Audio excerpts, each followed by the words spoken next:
Sonlin and Herwig Konings are founding partners of Security Token Group. All opinions expressed by them or guests on this podcast are solely their opinions and do not represent the views of Security Token Group or its subsidiaries. You should not take any opinion expressed on the show as a specific inducement to make a particular investment or follow any investment strategy. This podcast is for informational purposes only.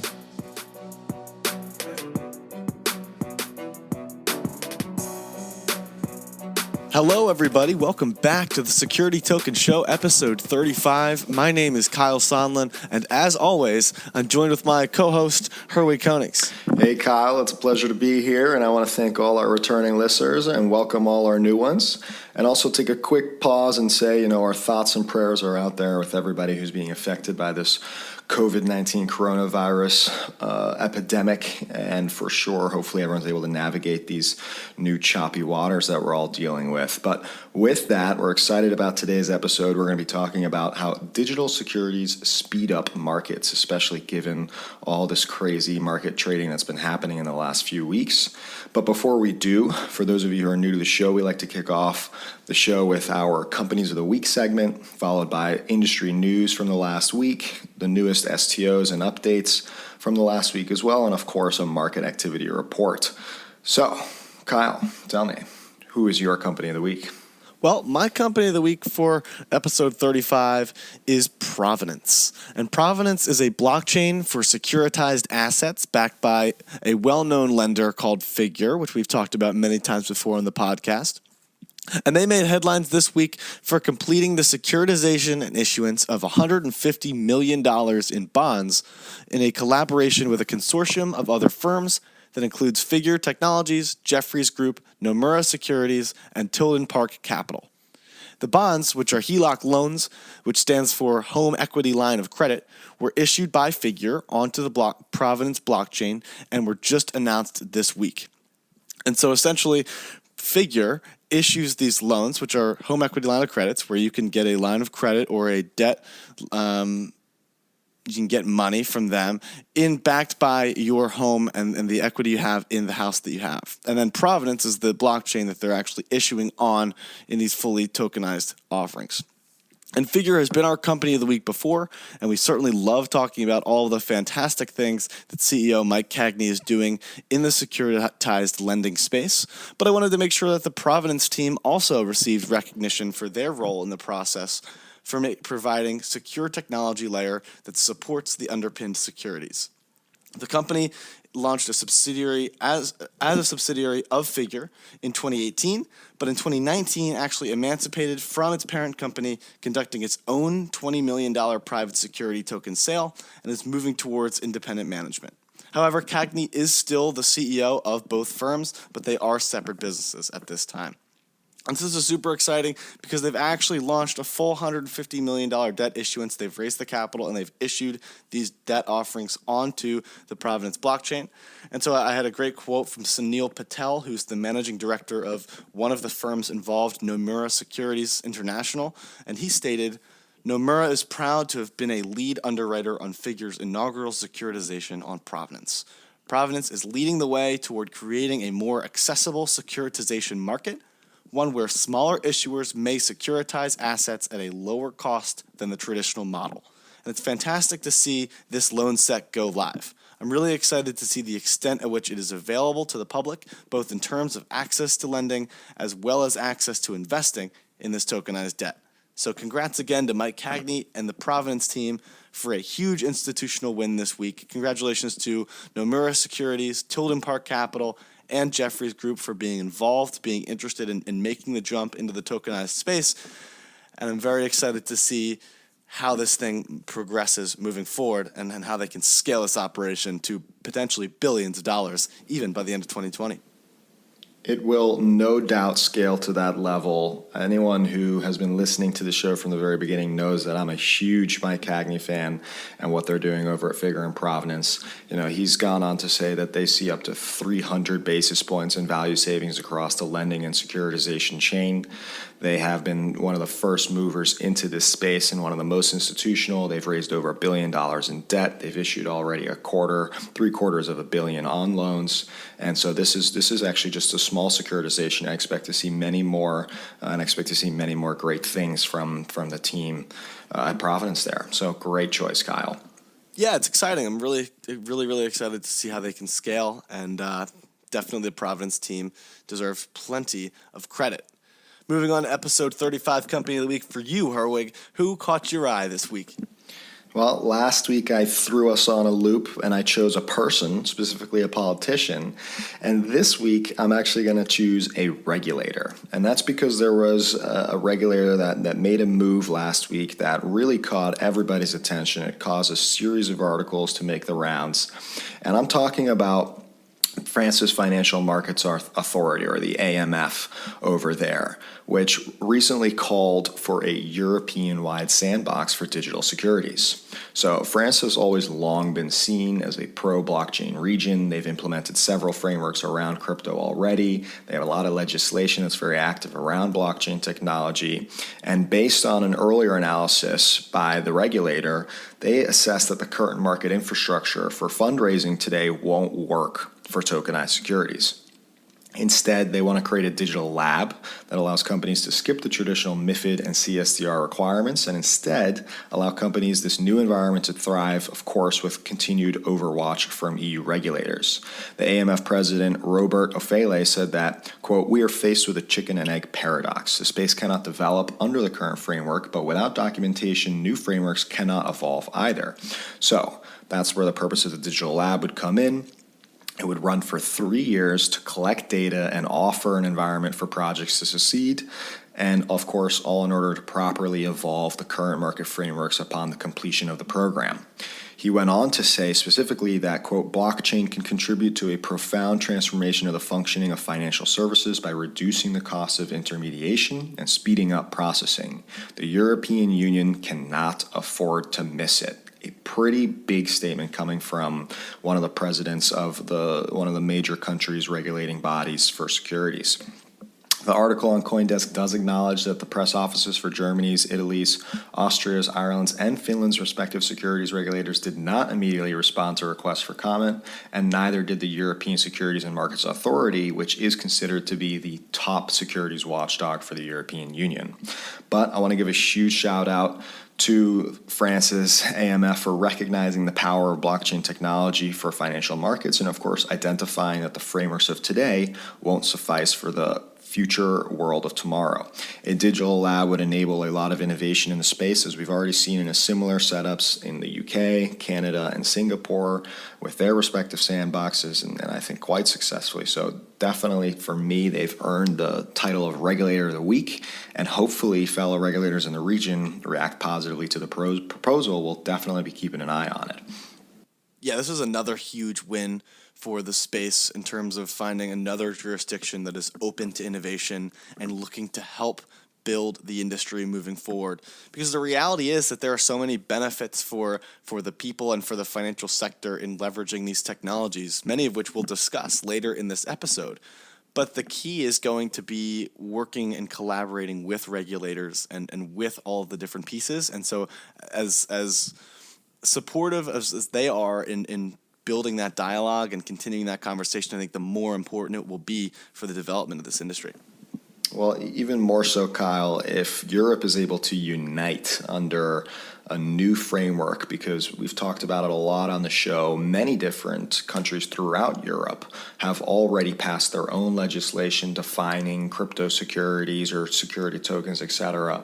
So to have a uniform framework or approach or sandbox that everybody can use across the European Union is definitely a powerful thing that could even give them a leg up on the U.S. if the U.S. fails to adapt as well. And with that, I think we're going to jump right into our new segment. We're already on the topic of law and regulation. And last week, I want to bring up the fact that I nominated Representative Paul Gauchard for introducing the Cryptocurrency Act of 2020 bill to the House. Now, specifically, I wanted to bring attention to this because it brought, a focus on defining digital assets to help create legitimacy for the industry here in the U.S., which is, to me, a much-needed validation both for investors and entrepreneurs who are active or at least watching on the sidelines. So unfortunately or fortunately regarding this bill, it created a lot of criticism from the industry and politicians. The bill likely won't see the light of day due to some fatal flaws with the bill itself as well as how it was introduced. I mentioned earlier last week that already they didn't have any sponsors, which was unusual, but even more so, Representative Ghoshar is not actually a member of any of the related House committees, the most obvious one being the Financial Services Committee. So it's likely that this alone will already cause the bill to get little traction. However, further criticism came out specifically saying that the bill was not up to snuff when it came to properly defining the various digital asset types and how they should be regulated. So for those of you who are not familiar with it, the broad strokes of it are that they split it up into three categories, digital assets, into crypto securities, crypto commodities, and cryptocurrencies, and gave rather broad definitions for all three and assigned what would be presumed regulators to enforce these new digital assets. But due to it being so broad, it actually had a lot of flaws. Just as an example, since all tokenized debt and equity would be overseen by the SEC according to the bill, that would make the SEC now responsible for overseeing mortgages, which is something that traditionally is left to state and federal banks and regulators, and as pointed out by which was pointed out by TokenSoft's general counsel Lawson Baker. So definitely industry criticism there regarding the bill itself and how it can be improved. So I don't think it'll have any real momentum, but my hope is that this creates renewed interest in the topic, which may result, of course, in an improved version of the bill or new bills altogether to be introduced, because otherwise the only way we're going to look at change here in the U.S. is directly from the regulators themselves. We have seen some activity like SEC Commissioner Hester Pierce's proposal to create a safe harbor for crypto projects. And, other critics are also saying that the regulators are better, adept for this. They have also been working in the last couple of weeks to try and improve and harmonize the framework for private exemptions here in the U.S., and there've been a lot of good details there. But, of course, that needs to also come into effect, which may not even be the end of this year. So I personally am very optimistic about legislation coming through. For example, the Jobs Act of 2012 did a lot for capital markets and the digital securities industry here in the U.S., and that was completely done unanimously in Congress. So I really hope that we see some kind of new renewed interest around the topic, and otherwise we're just going to have to wait for more news from our friendly regulators. Next up, we also have some pretty big news from one of the exchange conglomerates of the world, the Japan Exchange Group, which, for those of you who don't know, owns the Tokyo Stock Exchange. The company announced that it will start a trial to improve the accuracy and efficiency of post-trade processing, which includes approving the transaction, updating ownership records, the payment, and delivery of the security. They acknowledge that blockchain technology can mitigate a lot of errors and speed up the efficiency of its exchange. Official partners are not yet confirmed, but the program is part of its 44-member alliance, which includes BNP Paribas, Citigroup, HSBC, and Goldman Sachs, as well as most major Japanese institutions. So based on how we've seen many other global and national exchanges explore blockchain since 2018, I'd say it's pretty easy to assume that by the end of the year, most major exchange companies will be exploring or trialing something similar, or they may find themselves far behind the curve trying to catch up to the new digital infrastructure for exchanges around the world. And speaking about Japan, Securities, which was invested in by Japanese firms Sony, MUFG, and SBI, and also acquired Boodle, BUIDL, last year to expand its STO consulting footprint in Japan, has announced last week that Securities is now partnered with the Lifull platform, LIFULL, to issue tokenized real estate securities in Japan. The move by Securities is intended to provide a means for investors to crowdfund real estate in less desirable locations of Japan, of which the platform said will focus on abandoned or disused properties and then renovating them, of course, in order to increase the real estate value. Securities CEO and founder Carlos Domingo said the following, quote, "Our collaborative success in creating a comprehensive platform solution for crowdfunded real estate funds is very exciting, and it is a great start for Securities and Lifull as we work to modernize the Japanese real estate market together." So very exciting. We have seen the Japanese STO ecosystem come together very quickly over the last 6 to 9 months, with Securities really leading that charge. And we even mentioned on the podcast last week, the CEO of SBI announced plans to launch a security token exchange in the region later this year, really completing the full infrastructure needed for that ecosystem to develop. But coming back over to the U.S., we've also seen Securities be very active as well, as they were recently chosen by Stonegate Global Fund Administration in order to deploy services to establish and administer digital asset investment fund products. Stonegate CEO John McCorvey said that digital securitization creates secondary markets and real-time liquidity for assets which are otherwise highly liquid, longer duration investments. Layering the digital securitization process onto traditionally illiquid investment products also provides far more market transparency and price discovery for assets. This is actually pretty big news, as many fund administration firms have been watching the space and the technology very closely, but many have yet to step in. Now Stonegate is proudly and loudly planning to evolve with the technology and the trends, in this case specifically with Securities, a very exciting partnership. I'm excited to see what investment fund products Stonegate and Securities put out. But Securities is not the only busy player in the space last week. Austin, Texas-based issuer platform Vertalo has announced that they are tokenizing 22 different securities on the Tezos blockchain worth over $200 million. They've partnered with Dealbox to provide the tokenization technology to their issuers on the investment platform. And according to this news, this now more than doubles the client base using the Vertalo platform, which was at a total of 18 in January. I'd say that's some pretty rapid growth and marks a fresh set of new digital securities to invest in. Kyle, I'm sure, will be doing some digging to learn more about them and share some more info later in a future show once he gets it. Yeah, congratulations to Dealbox and to Vertalo for that. I know that the Dealbox has worked with a few issuance platforms in the past, so they're certainly familiar with the security token space, and we know Vertalo well, so hopefully that partnership can be successful, and $200 million is nothing to joke about. No, definitely not. Always great to see more and more digital securities enter the space.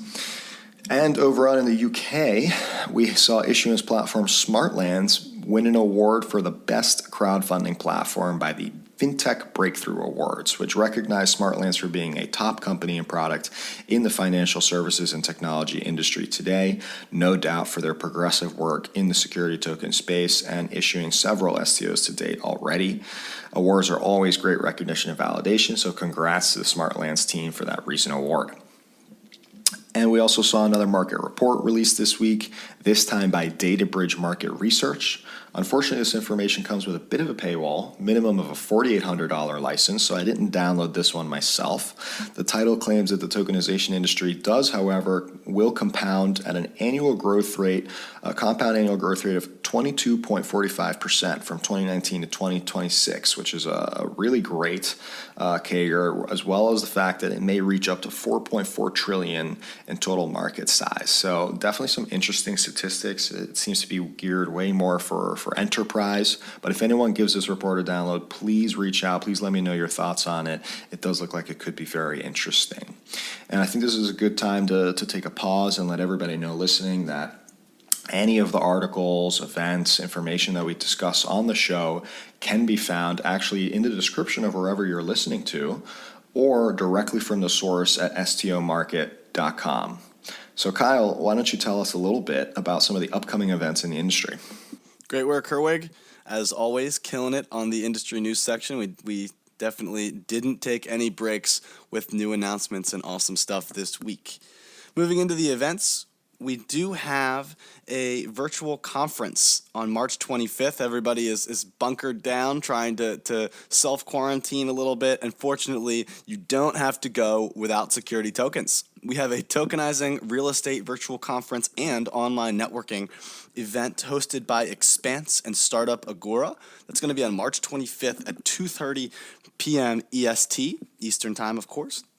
And by attending this conference, they noted on their site that they hope attendees will both learn how tokenization works, as well as understand the business opportunities in the space, with an additional segment on networking and building connections with other interested professionals. So this is a great opportunity for you to stay up to date on what tokenization in real estate really looks like and how that might affect your specific jurisdiction or area, and potentially even meet people that you can work with or collaborate with in the future. So definitely one to check out for sure.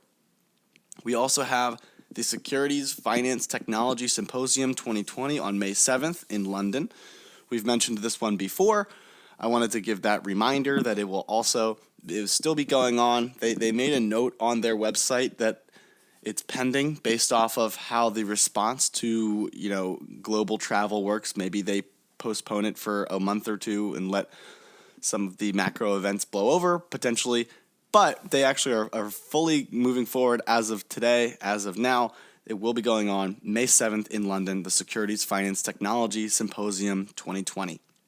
Finally, we also have Security Token Realized's San Francisco event, which will be on May 28th. We've covered San Francisco Realized before. They did an event in London in which they gave out a lot of great awards. STO Market was a finalist, actually, for the biggest adoption of securities event there. So that was fantastic. We really appreciate the recognition there. And they're hosting another event on May 28th in San Francisco. Definitely check that out if you're in the area. Any of these links, as Herwig mentioned, are in the description or can be found at stomarket.com/news.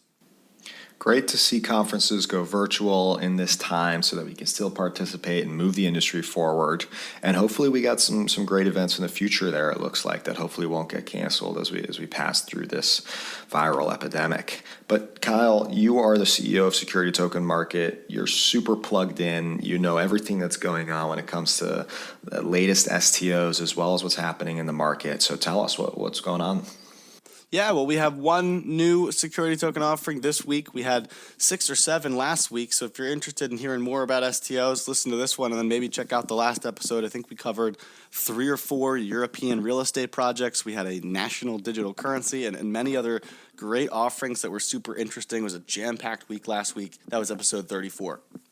This week, we have a very interesting security token offering, Herwig. I mean, we've talked about before how this industry really can open up new investment opportunities in companies or avenues that we would have never considered before and never potentially had access to that are successful and positive cash flow businesses. And so this one actually comes from Germany.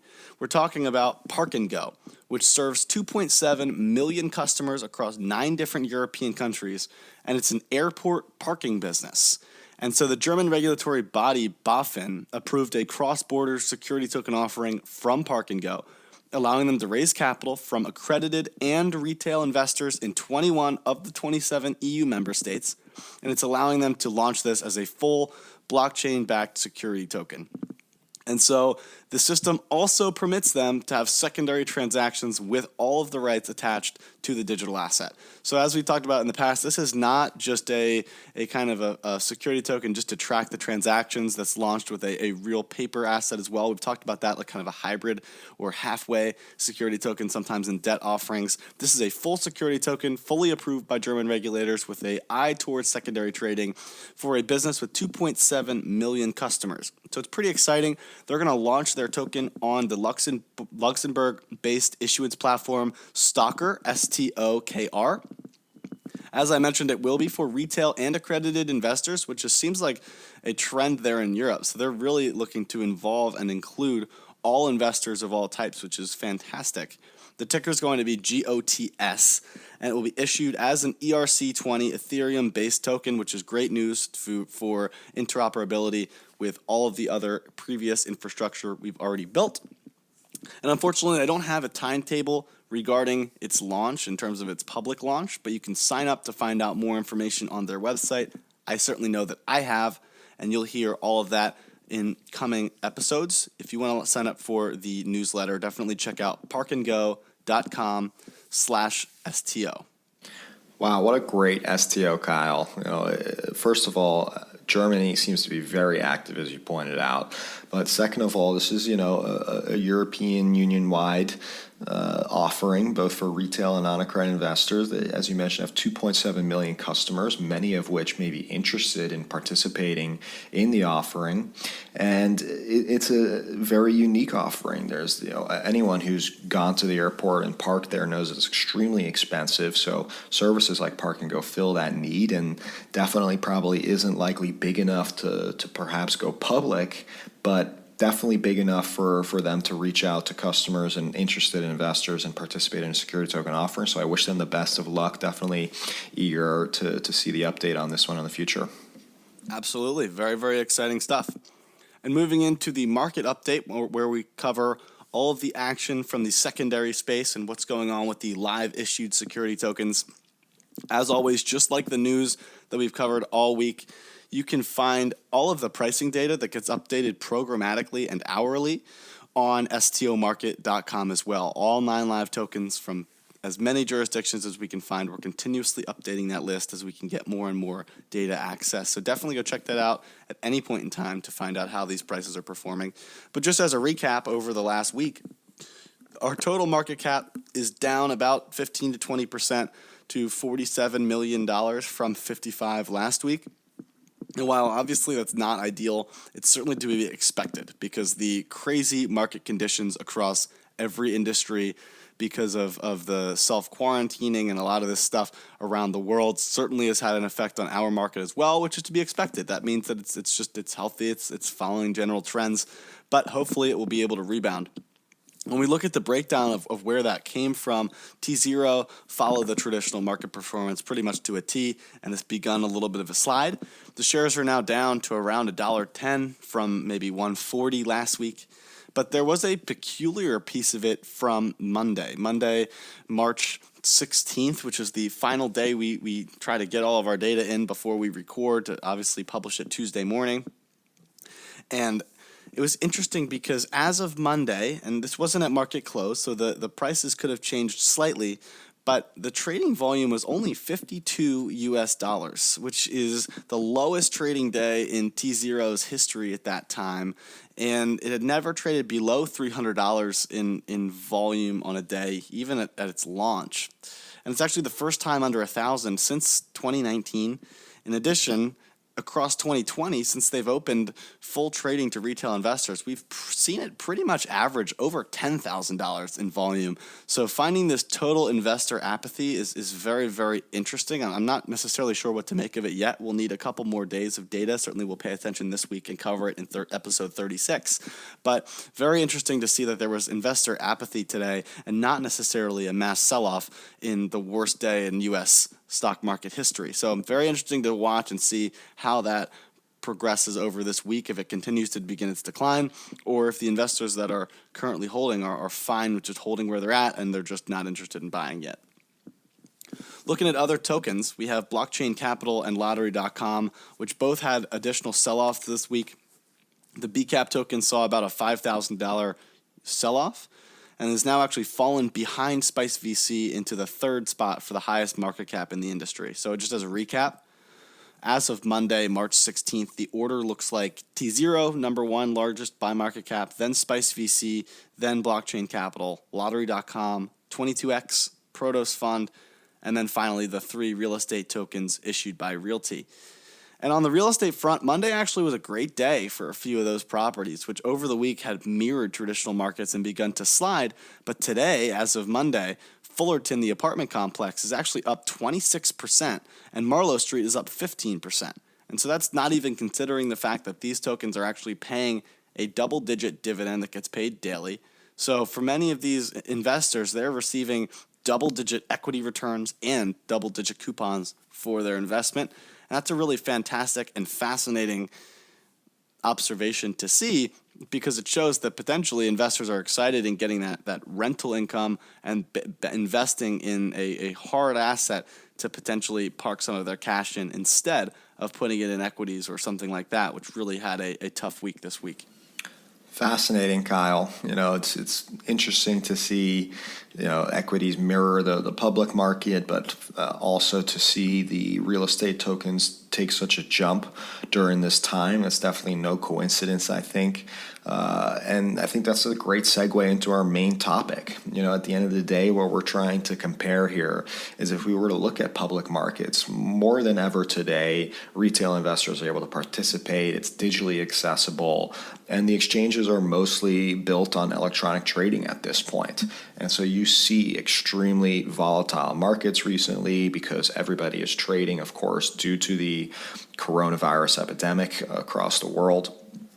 And we think that by analyzing this, we actually think we can learn a lot for digital securities in the future, both for private and public markets. In fact, we think that perhaps the private markets will elicit similar behavior in the future when digital securities are more prominent and are able to share those same characteristics and trait as publicly listed securities. So with that, I think it's a great idea for us to cover a segment on how we see digital securities speeding up and making both private and public markets more efficient as a whole. So maybe, Kyle, why don't you kick us off on how you see that? Yeah, so there's a couple ways that we can look at how to speed up the digital securities, or how digital securities speed up markets, rather. And so really what we're looking at is removing friction. And that can result in two potential benefits. One being it saves money, and one being that it speeds up the process with time. It saves time. And so both of those things are crucial, especially for financial institutions, to save money as well as to speed up the process, which also can help save money. It also allows them to scale their operation even more effectively. So when we're talking about removing friction, this is slightly more intuitive with a lot of these early cases. The first one being transferring asset information across multiple third parties, right? So if you have a security in a specific jurisdiction, they're going to need to transfer all the information regarding what the underlying security is and what the information of that asset is to all of the different intermediaries along the way.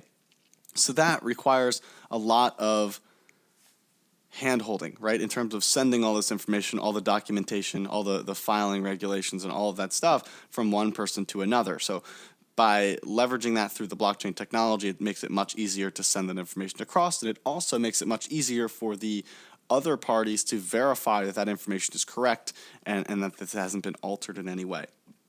Additionally, another huge one is onboarding investors, right? Being able to make sure that we've properly done the right KYC, AML, and accreditation checks for a specific investor in their jurisdiction. Now, it's a lot less requiring on the centralized third party to manage that process and make sure that it's done compliantly. Instead, by leveraging distributed ledger and digital securities, they can actually just transfer that information systematically. But the biggest one that we want to talk about today, the one that saves the most money and the one that certainly speeds up the markets most effectively, is integrating the technology layers. And so when we talk about that, really what I'm talking about is regarding programmatic settlement via smart contracts. And so first, let's go through what that means. So in terms of a traditional financial sector, we have the clearing and settlement piece of a financial transaction. And so essentially when we have two parties, let's say an issuer or somebody with an asset, and we have an investor or a broker, somebody with the money. When these two parties want to make this transaction between each other, both are taking on risk that the other person is not going to send their fair share of the deal, right? The issuer doesn't want to issue their security or their stock without getting their money first, and vice versa. The investor doesn't want to send their money and not get the asset that they paid for. So the solution was to create a centralized third party that would do what's called clearing and settlement. And so they would clear the trade and then they would settle the trade on the other side, and they would be that third party where the issuer could send the money to, or the issuer could send the asset to, and the investor could send the money to. Once both of those things were confirmed by the clearing and settlement third party, then that transaction would be confirmed, and then the each side would get their respective good. And so this is a traditional process. Obviously, we need this because we needed to find a way around solving that trust problem. And this process was very similar to what we've seen in assets like Bitcoin with its consensus mechanism through mining. What happens with these centralized organizations is that they actually do blocks of transactions and then settle them all together. So they may collect tens, thousands, or potentially more trades at any one time, and then try to settle all of those transactions in one go. That way it makes it much more efficient for them because they can collect a bunch of trades, just quick clear them all, and then collect more trades and then quick clear them all. So it's more efficient for the third party to be able to get this done in a cost-effective manner, but it's not always the most ideal solution for the two parties, the issuer and the investor, because they actually have to wait in that time period while the third party is collecting other people's transactions. And so this bulk process is actually not as effective as an automatic clearance, which would just kind of take care of all this stuff immediately once the issuer and investor participated and engaged in a contract. And so that's what we can actually start to build with smart contract construction. And so smart contracts really are just a series of very, very complicated if-then statements. So we're essentially saying, if an issuer sends us a specific asset, and if an investor sends us a specific amount of money, and if the issuer and the investor agree on that specific price for that specific asset, then we send the money to the issuer and send the asset rather to the investor. And so it essentially is just a very complicated if-then statement that does exactly what that centralized clearinghouse might have spent most of their time doing. Now, it can be created by that centralized issuance platform or by something else as well. But this removes a lot of that counterparty risk of the payment failing after the transfer of the stocks and is therefore much more efficient, right? Because the issuer themselves doesn't actually have to send that asset until after the funds have been received in an escrow account to be confirmed that money's there. And then on the other side, the investor doesn't need to pay without seeing that the asset is in a specific escrow wallet that doesn't get unlocked until after they pay. And so both sides can be sure before they actually issue or sell or risk any of their asset, they can actually see that the other side has been confirmed, and therefore they don't have to feel like they're getting defrauded or risked without having to spend that extra money on someone taking their cut. It also reduces delivery versus payment times, and this is a really common figure to look at in the traditional settlement and clearing sector. And the traditional settlement time for a public stock is 2 days. So essentially what that means is that the intermediary third party does not need to settle the transaction for 2 days following the actual transaction and when it was agreed upon. And so maybe when you go on TD Ameritrade and you buy a stock, you buy it, you click it, and 10 minutes later it gets executed and sent to you. But that's actually just a front layer. That's the electronic layer. And you actually don't know whether that's fully been secured and settled or not yet. That's up to the brokerage, that's up to the different assets and how much opportunity they have and how many of those assets they have in reserve. So because of the fact that we have up to a 2-day settlement period, we actually have very complicated derivative ladders that can be very confusing for brokerage firms, because what they'll do is you'll buy a security, but then they'll actually short your security for you without putting the risk on you. They take the risk, but then they can actually short and long one asset like 3, 4, 5 or more times so that it's actually technically owned by many different people. But when you don't settle those transactions immediately, now you have to settle specific transactions that don't technically exist because you've already lent these things out and created derivative products. And I don't know if you followed that at all, but as you can hear, it can get very complicated, especially once you start to incorporate all of these derivative products and reassigning ownership behind the scenes. It can be very complicated, and it can become quite an issue if this process isn't handled automatically, because you take the risk of someone making a mistake or some human error, which could really have serious issues. So programmatic integration here is going to be a crucial piece to be able to settle these things automatically and track on the ledger exactly who owns what, so that you can literally just go in and check, especially from a third party, even if it's a private blockchain or something like that, they can go in and check exactly who owns what, and they don't need to be there to actually facilitate every specific transaction. And so this process also includes the electronic money transfer and the transfer of assets from one custody provider to another, all of which take time and have added fees and are much less preferred to the cheap gas fees on a distributed ledger technology system. And so this is traditionally managed by a custody participant or a transfer agent, but the programmatic integration into this piece of the financial system allows for cost savings on the basis point per transaction level, in addition to much faster settlement times. Because really we're talking about hundreds of millions of dollars, if not more that are happening each and every day in the markets. And if you can save just 5, 10, 20 basis points on each of those transactions, you're talking about so much cost savings for those banks and those institutions just by leveraging this technology. And then on top of that, by adding automatic integration and programmatic settlement, you're talking about a much quicker process that not only happens immediately due to the execution of the contract, but it also happens much faster because we're leveraging technology to settle these things instead of relying on human input. So in both ways, it makes this market much quicker, much more efficient, and can save so much money for everybody. And so it doesn't come without its own set of challenges, which include the risk of the soundness of the smart contract, which makes sense, right? We need to make sure that the contracts we're building don't fail, right? That they're bulletproof and can handle trillions of dollars of assets being exchanged on that specific set of code, which again highlights the value of sandboxes with regulators. It highlights the value in testing these things for large financial institutions that have the resources to be able to test these things without launching.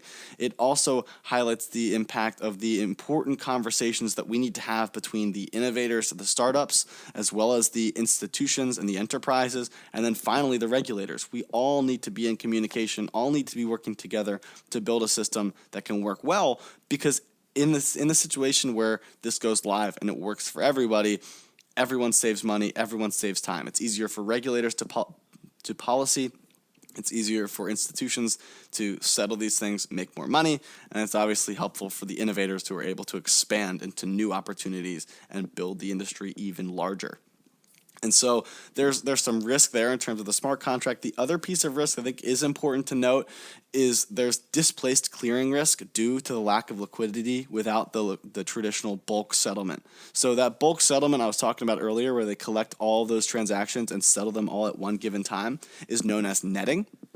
And that's important because let's say I buy $1 million worth of assets and I sell 500,000 of the same asset. Technically, they only need to clear 500,000 since I netted out 500K in what I sold. And so I don't need to have $1 million in liquidity. I only need to have 500,000 in liquidity. And so that's a lot of times the benefits of netting, is that they can actually reduce some of the liquidity concerns or costs for these large brokers. With automatic settlement, if I put in a trade for $1 million, I'd need $1 million in liquidity, and then I would get that 500,000 back. So it can cause some risk there in terms of liquidity risk, but that's something that we would just need to make an adjustment for, and I don't think would actually affect a whole lot, because those short-term lines of credit for these huge brokerage firms is very easy as well. They could absolutely do that without any issue. So that was one that I'm not super concerned about, but it is super important to mention, because it's a displaced risk from what we've already talked about with that netting process. And with that, Herwig, that's kind of what we're talking about in terms of improved efficiencies in the market. We're really talking about settlement and clearance and how that can be leveraged and built by distributed ledger technology. You really highlighted the ecosystem, that's been built today, and specifically how blockchain technology and smart contracts are going to improve the markets themselves, even highlighting in some very technical and detailed examples. So I'm sure hopefully our listeners appreciated that. But I'm going to try and summarize a little bit here to try and make it a little bit more anecdotal, which is, as you pointed out, we spent 100 plus years with the SEC and markets to form, and the public markets to become both efficient as well as balanced with investor protections. And this is why we've seen the need for additional intermediaries every step of the way, whether it's from compliance, whether it's from custody, whether it's from a governance perspective, or whether it's from the actual function of clearing and settlement. All of this is correlated, and all of this is one big transactions with many, many transactions associated, many transaction to check the compliance, a many transaction to approve the transfer, to update the ownership records, etc. And by using digital securities infrastructure, we can take the very manual and, let's call it, bulky process that has been created for the public markets and now bring that completely digital and online, which is a incredible disruption, and even more so not just for public markets, but also for private markets, because they can leverage the exact same technology. And as a result, we may see very fascinating changes occur to private assets like real estate and other categories that traditionally didn't quite have that level of liquidity or potential, or because they weren't at that scale on the public market. So this is, to me, a very important segment that we did, Kyle. I think the only thing that I would like to add to what you said here is that this truly shows the value proposition of blockchain. Without blockchain technology, none of this would be possible, because we need to be able to remove that concept of trust, where we have an immutable programmatic system that we are able to track, that regulators are able to tap into, that investors and issuers are able to leverage for protection in the court of law, but ultimately is the digital version of what we do today. And it's only because of blockchain technology that this entire infrastructure can be developed and connected and function in the same regard that it does today on the public market world. So very, very exciting stuff, Kyle. Thank you for that great feedback. I think we have plenty more segments we can do on the subject. We haven't even tapped into how, dividends, for example, can now be simultaneously executed thanks to programmatic smart contracts. Coupon distribution of debt and things like that are now entirely done more efficiently and on chain. And the fact that we can now tap into wider accesses of investors in an even more globally connected world, what that might do to capital markets is definitely an interesting topic in itself. So lots more stuff to be talking on the podcast. For those of you who are self-quarantining, we have 34 other amazing episodes that we'd love for you to check out and listen to. And with that, please always feel free to reach out. We are very active on Twitter, LinkedIn, and on our social medias. Give us feedback, give us content. If you want to contribute to the show, you can go to stomarket.com/news, where you can submit information or even comment on some of these articles that we're talking about and engage with the community. And I think with that, I want to thank everyone for listening and wish everyone to be safe out there. Thanks again for listening. Talk to you next week.